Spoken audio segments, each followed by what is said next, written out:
নিষিদ্ধ স্যালাইন প্রয়োগে মেদিনীপুর মেডিকেলে মৃত্যু প্রসূতি মামুনি রুইদাসের।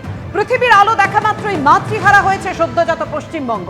পশ্চিমবঙ্গ ফার্মাসিউটিক্যালের ফ্যাক্টরিতে, এই যে ছবি আপনাদের সামনে রাখলাম, সেই পশ্চিমবঙ্গ ফার্মাসিউটিক্যালের ফ্যাক্টরিতে অর্থাৎ চোপড়ায় পৌঁছে গিয়েছিল আমাদের প্রতিনিধি সনদ ঝা। আপনাদের দেখাবো সেই প্রতিবেদন, কিন্তু আপনাদের জানিয়ে রাখি 7ই ডিসেম্বর কর্ণাটক ড্রাগ কন্ট্রোল ও বাংলার ড্রাগ কন্ট্রোল 3 দিন ধরে অভিযান চালায় এবং স্যালাইনের উৎপাদন বন্ধ করে দেয়। তারপর সেই নিষিদ্ধ স্যালাইন ব্যবহার হলো কিভাবে? যে স্যালাইন জীবন দান করে সেই স্যালাইনই কিনা জীবন কেড়ে নিল। হাসপাতালেরই যদি ভগ্নপ্রায় দশা হয় তাহলে রোগ ধরবে কে? না, আজ আমাদের উদ্বেগ মানুষের হাসপাতাল নিয়ে নয়, ওষুধের হাসপাতাল থরি, ল্যাবরেটরি নিয়ে। মানুষের রোগ পরীক্ষার জন্য যেমন হাসপাতাল রয়েছে, তেমন ওষুধের গুণমান পরীক্ষার জন্য রয়েছে স্টেট ড্রাগ টেস্টিং ল্যাব। জাল বা নিম্নমানের ওষুধের কারবার নিয়ে যখন চাঞ্চল্যকর তথ্য সামনে আসছে, তখন অবধারিতভাবে প্রশ্ন উঠবে, স্টেট ড্রাগ টেস্টিং ল্যাব কি করছে? সেখানে কি পর্যাপ্ত পরিকাঠামো রয়েছে? তা দেখতে স্টেট ড্রাগ টেস্টিং ল্যাবে পৌঁছেছিলাম আমরা, আর সেখানে যে ছবি দেখা গেল তা ভয়ঙ্কর।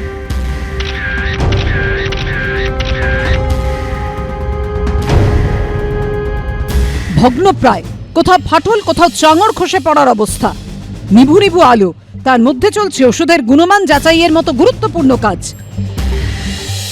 স্টেট ড্রাগ টেস্টিং ল্যাবে দুভাবে নমুনা আসে, সেন্ট্রাল মেডিকেল স্টোর বা সিএমএস থেকে, দ্বিতীয়ত স্ট্যাটুটারি পদ্ধতিতে, অর্থাৎ ড্রাগ কন্ট্রোলের ইন্সপেক্টররা বিভিন্ন জায়গা থেকে ওষুধ সংগ্রহ করেন, তা পরীক্ষা করতে পাঠান। কিন্তু নমুনার সংখ্যা বিপুল হলেও তা পরীক্ষার মতো পর্যাপ্ত কর্মী কি আদৌ আছে?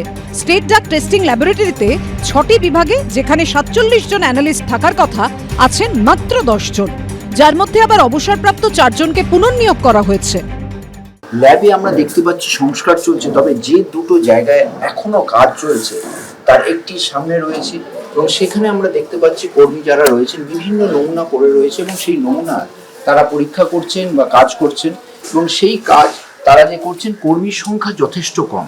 এই ল্যাবে যে পরিমাণ কর্মী দরকার, যে পরিমাণ অ্যানালিস্ট দরকার, যে পরিমাণ পরিকাঠামো দরকার, তাতে ঘাটতি রয়েছে বলে স্বাস্থ্য দপ্তরের তরফ থেকে মেনে নেওয়া হয়েছে।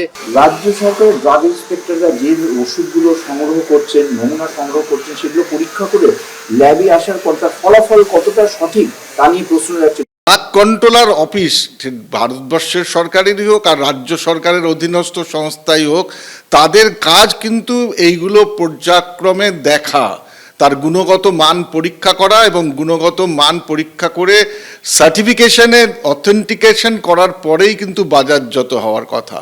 কিন্তু কেন কিভাবে যে এক শ্রেণীর ব্যবসাদার এই অনুমতিগুলি পান আমাদের বোধগম্য হয় না। স্বাস্থ্য দপ্তরের তরফে দাবি করা হয়েছে, বর্তমানে যে ভগ্নপ্রায় বিল্ডিং রয়েছে তার পাশে নতুন ভবন করা হয়েছে।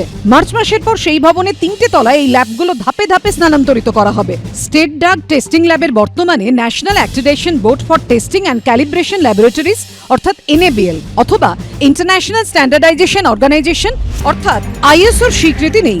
কর্তৃপক্ষের দাবি, নতুন ভবনে স্থানান্তরের পর স্বীকৃতির বিষয়ে ভাবনা চিন্তা করবেন তারা। স্টেট ড্রাগ টেস্টিং ল্যাবের মতোই পরিস্থিতি ড্রাগ কন্ট্রোল অফিসেরও, না আছে কর্মী না পরিকাঠামো। পরিস্থিতি শোচনীয় ঠারে ঠোরে মানলেও প্রকাশ্যে মুখ খুলতে চাননি কেউই। এখানেও ড্রাগ ইন্সপেক্টর থাকার কথা 99 জন, যেখানে রয়েছেন 78 জন। সিনিয়র অ্যানালিস্টের 49 জনের সবকটি পদ খালি রয়েছে। সূত্রের দাবি, ড্রাগ ইন্সপেক্টর নিয়োগ করা হবে বলে জানানো হয়েছে, কিন্তু ঢাল নেই, তরোয়াল নেই, নিধিরাম সর্দার। এই অবস্থায় কি জাল বা নিম্নমানের ওষুধের রমরমা আদৌ ঠেকানো সম্ভব? ঝিলম করঞ্জয়ের রিপোর্ট, ABP আনন্দ, কলকাতা।